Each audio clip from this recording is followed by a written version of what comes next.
फौज में बगावत के मंसूबे पहले ही बन रहे थे, लेकिन इसकी तारीख 31 मई मुकर्रर की गई थी। इस वाक़े ने सिपाहियों की गैरत को चैलेंज कर दिया, तो उन्होंने कबल इस वक्त ही इक़दाम करने का फैसला कर लिया। 10 मई की शाम को जब गिरजे की घंटी बजी और ईसाई ऑफिसर गिरजा चले गए, तो रसाले ने जेल खाना पर हमला करके तमाम कैदियों को आजाद करवा लिया और ऐलाने जंग करके दिल्ली की तरफ रवाना हो गए।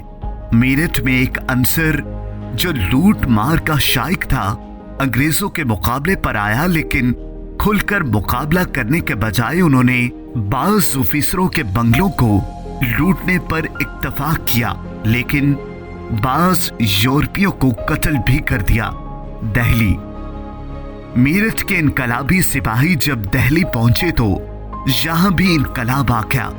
अवाम तो पहले ही अंग्रेज के खिलाफ थे।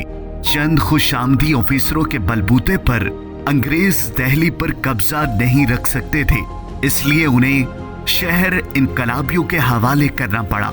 उन्होंने बहादुर शाह जफर को शहंशाह बनाकर हिंदुस्तान में एक मर्तबा फिर मुगल हुकूमत की याद ताज़ा कर दी।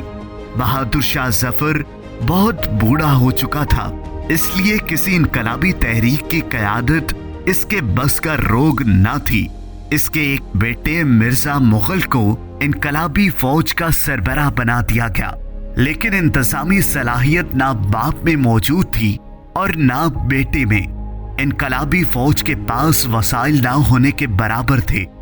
फौजी सिपाहियों के लिए भुने हुए चने तक मुयस्सर ना थे।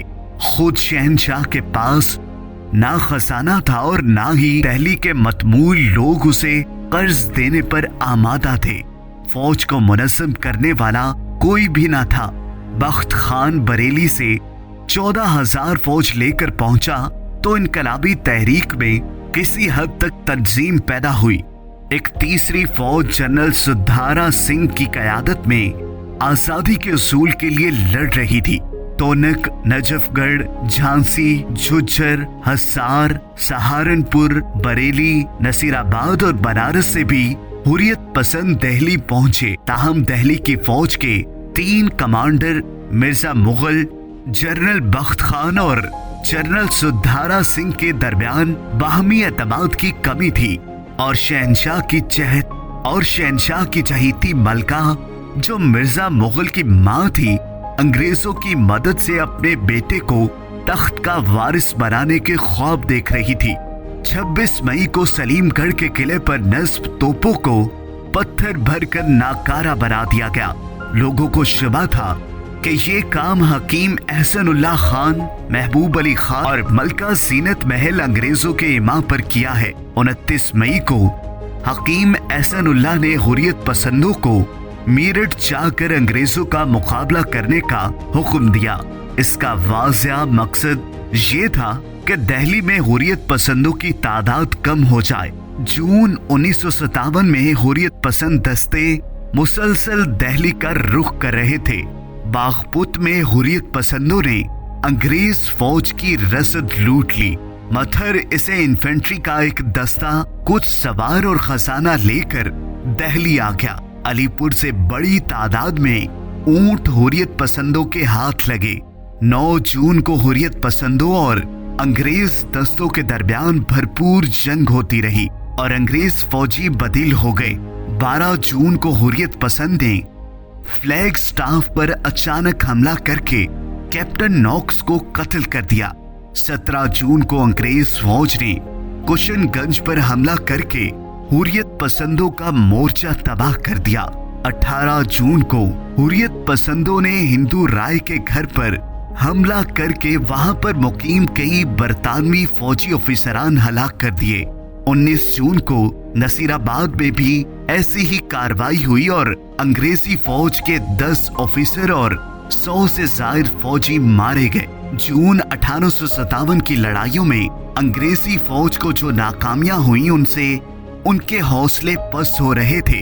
ताहम अंग्रेजों ने पुराना साजिशी तरीका कार अपनाया और मुगल दरबार की कई एक अहम शख्सियात को अपने साथ मिला लिया। उनमें मौलवी रजब अली, मिर्जा इलाही बख्श, तराब अली, हकीम एहसनुल्लाह और राय जीवन लाल के नाम खास तौर पर काबिल जिक्र हैं। राय जीवन लाल बादशाह का सेक्रेटरी था। रईस रजब अली और अपनी चुर्ब ज़बानी से बादशाह के खास मुशीरों में शामिल हो गया और बारूद खाने का इंचार्ज था। वो किसी जमाने में सर हेनरी लॉरेंस का मीर मुंशी रह चुका था, इसलिए हेडसन ने उसके साथ राबता किया।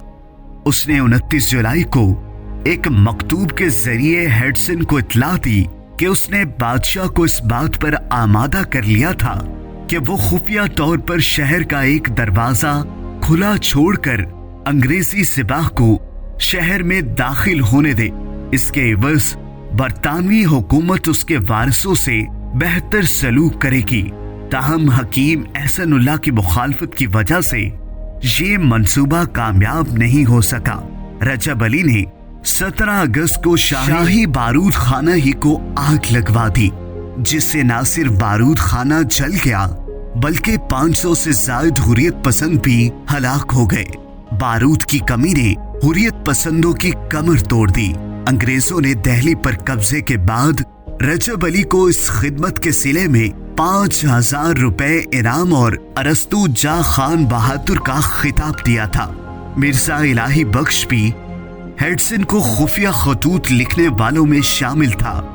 इसकी खास खिदमत ये है कि इसने दरियाए जमुना पर बनाए गए कश्तियों के पुल को तबाह कर दिया, जिसके जरिए हुर्रियत पसंदों को मशरकी सूबों से कुमक और रसद आती थी। अंग्रेज ने पटियाला और इसके इर्द गिर्द की सिख रियासतों से इमदाद की अपील भी की। खिलाफे तवक्को सिखों ने हुर्रियत पसंदों का साथ ना दिया और इस्लाम दुश्मनी की बिना पर दिल्ली पर हमला आवर होकर किले में अंग्रेजों का कब्जा करवा दिया। मुसलमानों की मुखालफत में सिख उस वक्त मुतशिद थे कि सावरकर के अल्फाज में जब पंजाब के हुर्रियत पसंद इनकलाबी अपने घरों को छोड़कर कौमी झंडे को सर बुलंद रखने के लिए दिल्ली की तरफ रवाना हो रहे थे, तो गुरु गोबिंद सिंह ने इस सुरमाओ पीरों ने उन्हें बेदर्दी से तकलीफ देकर कत्ल कर दिया। अंग्रेजों ने इन सिख फौजियों की मदद से 6 दिन की गोलाबारी के बाद शहर पर कब्जा कर लिया। बख्त खान उद की तरफ चला गया। शाही खानदान ने हमायूं के मकबरे में पनाह ली। उनकी हिफाजत के लिए 3000 जानसार मौजूद थे, लेकिन मिर्जा इलाही बख्श ने वहां मुकीम 3 शहजादों को जान बख्शी के वादे पर अपने आप को अंग्रेजों के हवाले करने पर आमादा कर लिया। ताहम हेडसन ने वादा खिलाफी करके उनको अपने हाथों से गोलियों से भून दिया और उनकी लाशें उसी जगह पर लटकाई जहां औरंगजेब ने गुरु तेग बहादुर को कत्ल किया था, ताकि सिखों को यह एहसास दिलाया जाए कि उनके गुरु का इंतकाम ले लिया गया है। बहादुर शाह जफर ने भी मलका जीनत महल की वसासत से जान बख्शी के वादे लेकर अपने आप को अंग्रेजों के हवाले कर दिया। हालांकि वहां मौजूद मुजाहिदीन जंग करने का मुतालबा कर रहे थे। जंग के इख्तिताम पर जनवरी 1858 में बहादुर शाह जफर को 27 जनवरी 1858 को खास ट्रिब्यूनल के फैसले के मुताबिक बहादुर शाह जफर को मौसूल करके बर्मा जला वतन कर दिया गया।